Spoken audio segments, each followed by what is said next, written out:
ஓம் ஸ்ரீ குருப்யோ நமஹ. இன்றைய இறையமுதத்திலே நாம் பார்க்க இருக்கும் ஸ்தோத்திரம் ஆதிசங்கர பகவத்பாதர் அருளிச் செய்த சிவபஞ்சாட்சர ஸ்தோத்திரத்தின் 3வது ஸ்லோகத்தை பார்க்க இருக்கிறோம்.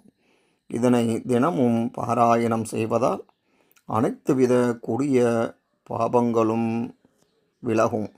மேலும் இதனை சிவசன்னதியில் படிப்பதால் நீண்ட ஆயுளும் ஆயுராரோக்கியமும் சகல சௌபாக்கியமும் உண்டாகும்.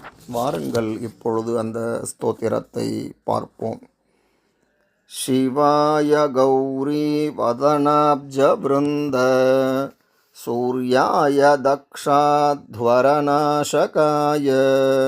ஸ்ரீநீலகண்டாய விருஷத்வஜாய தஸ்மை ஸ்ரீகாராய நமः சிவாய.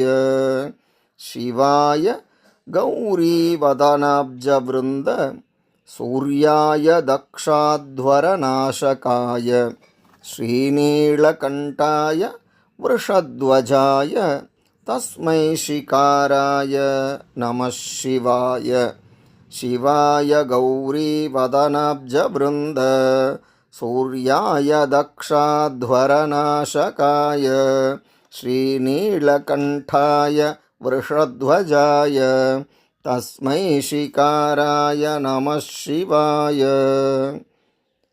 மங்களகரமானவரும் கௌரியின் முகமாகிற தாமரை கூட்டத்திற்கு சூரியன் போன்று விளங்குபவரும் தக்ஷனுடைய யாகத்தை அழித்தவரும் விஷத்தால் நீளமான ஒளி பொருந்திய கழுத்தை உடையவரும் ரிஷபத்தை கொடியாக கொண்டவரும் பஞ்சாட்சரத்திலே 3வதான சிகார ரூபமாக இருப்பவருமாகிய பரமேஸ்வரனே, உன்னை அனுதினமும் பணிந்து வணங்குகிறேன்.